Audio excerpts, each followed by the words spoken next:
क्या आप तसव्वुर कर सकते हैं कि एक ठोस बेजान चट्टान फटे और उसके अंदर से गोश्त और खून रखने वाला एक जिंदा जानवर बाहर आ जाए? ये कोई कहानी नहीं, बल्कि तारीख का वो हौलनाक वाकया है जिसने ज़मीन और आसमान को हिला कर रख दिया था। एक ऐसी कौम जो अपनी ताकत और टेक्नोलॉजी पर गुरूर करती थी, जिन्होंने पहाड़ों को काटकर महल बनाए, लेकिन जब उन्होंने अल्लाह की भेजी हुई एक खास निशानी को ललकारा तो उनका अंजाम एक ऐसी चींगार से हुआ जिसने उनके दिलों को उनके सीनों के अंदर ही फाड़ दिया। आखिर वो ऊंटनी कहां से आई थी और उसके कत्ल के बाद वो कौन से 3 खौफनाक दिन थे जिन्होंने थमूद का नामो निशान मिटा दिया? जानिए आज की इस वीडियो में। ये वाकया है कौमे समूद का। कौमे आद की तबाही के बाद अल्लाह ने समूद को ज़मीन पर इक़्तिदार दिया।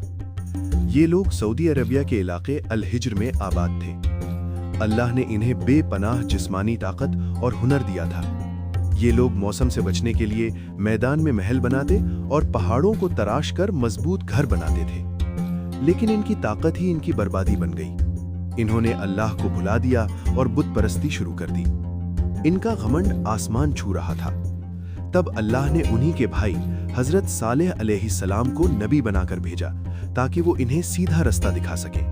लेकिन कौम ने उनका मजाक उड़ाया और कहा, अगर तुम सच्चे हो तो कोई मोजज़ा दिखाओ। कुफरिया तकब्बुर अपने उरूज पर था। कौम के सरदारों ने हजरत सालेह अलैहिस्सलाम को फंसाने के लिए एक नामुमकिन शर्त रखी।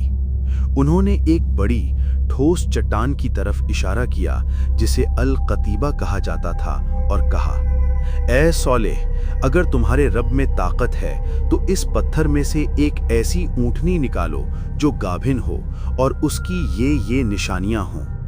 उन्होंने ऐसी शर्तें रखीं जो अक्ल की खिलाफ थीं। उनका मकसद ईमान लाना नहीं बल्कि नबी को आजिज करना था। हजरत सालेह ने पूछा, अगर अल्लाह ये कर दिखाए तो क्या तुम ईमान ले आओगे? उन्होंने वादा किया, हाँ, हम जरूर मानेंगे। हजरत सालेह ने वजू किया, नमाज पढ़ी और अपने रब को पुकारा। अभी दुआ खत्म भी ना हुई थी कि जमीन लरजने लगी।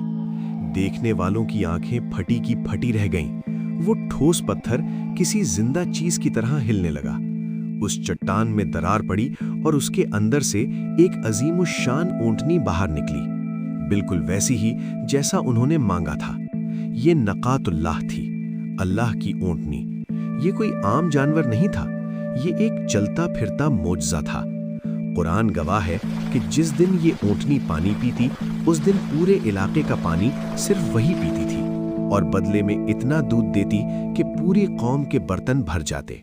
मौजज़ा देखकर कुछ लोग ईमान ले आए, लेकिन सरदारों का हसद और बढ़ गया। उन्हें ये पाबंदी बर्दाश्त नहीं थी कि एक दिन पानी ऊंटनी पिएगी और एक दिन वो लोग। शैतान ने उनके दिलों में वसवसा डाला।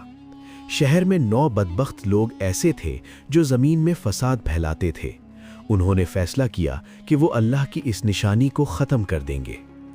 इनमें सबसे बदबख्त शख्स कुदर बिन सालिफ, जो नीली आंखों वाला और सुर्ख रंग का था, आगे बढ़ा। उन्होंने हजरत सालेह की दी हुई धमकी को नज़रअंदाज किया कि इस ऊंटनी को हाथ मत लगाना वरना तुम पर दर्दनाक अजाब आएगा।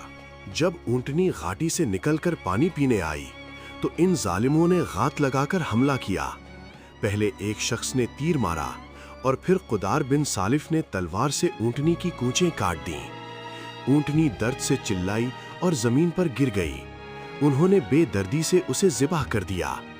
कहा जाता है कि ऊंटनी का बच्चा अपनी मां को मरता देखकर चीखता हुआ पहाड़ की तरफ भागा और चट्टानों में गायब हो गया। जब हजरत सालेह वहां पहुंचे और ये मंजर देखा तो वो रो पड़े। कौम ने ढिठाई से कहा, ऐ सालेह, जिसका तुम वादा करते थे वो अजाब ले आओ अगर तुम सच्चे हो। हजरत सालेह ने सिर्फ इतना कहा, अपने घरों में 3 दिन और फायदा उठा लो, ये वो वादा है जो झूठा नहीं होगा। अब शुरू हुआ मौत का उल्टी गिनती। पहले दिन जुमेरात को सबके चेहरे पीले पड़ गए। दूसरे दिन जुमा को सबके चेहरे सुर्ख हो गए। तीसरे दिन हफ्ता को सबके चेहरे सियाह हो गए जैसे अंधेरी रात का टुकड़ा हो। اب انہیں یقین ہو گیا کہ موت دستک دے چکی ہے۔ سب نے اپنی قبریں کھود لی تھیں اور موت کا انتظار کرنے لگے۔ چوتھے دن اتوار کی صبح جیسے ہی سورج نکلا، آسمان سے ایک ایسی سیاح آئی اور زمین سے رجفہ آیا۔ وہ آواز اتنی سخت اور ہولناک تھی کہ اس نے ان کے دلوں کو پھاڑ دیا۔ لمحوں کے اندر پہاڑوں کو تراشنے والی یہ مغرور قوم اپنے ہی گھروں میں اوندھے منہ گر کر راکھ کا ڈھیر بن گئی۔ سوائے حضرت صالح اور ان پر ایمان لانے والوں کے کوئی ایک بھی زندہ نہ بچا۔ آج مدائن صالح کے وہ ویرانے، وہ خالی محل چیخ چیخ کر گواہی دے رہے ہیں کہ اللہ کی پکڑ بہت سخت ہے۔ اس واقعے میں ہمارے لیے سبق ہے کہ ٹیکنالوجی، طاقت اور دولت انسان کو اللہ کے عذاب سے نہیں بچا سکتی۔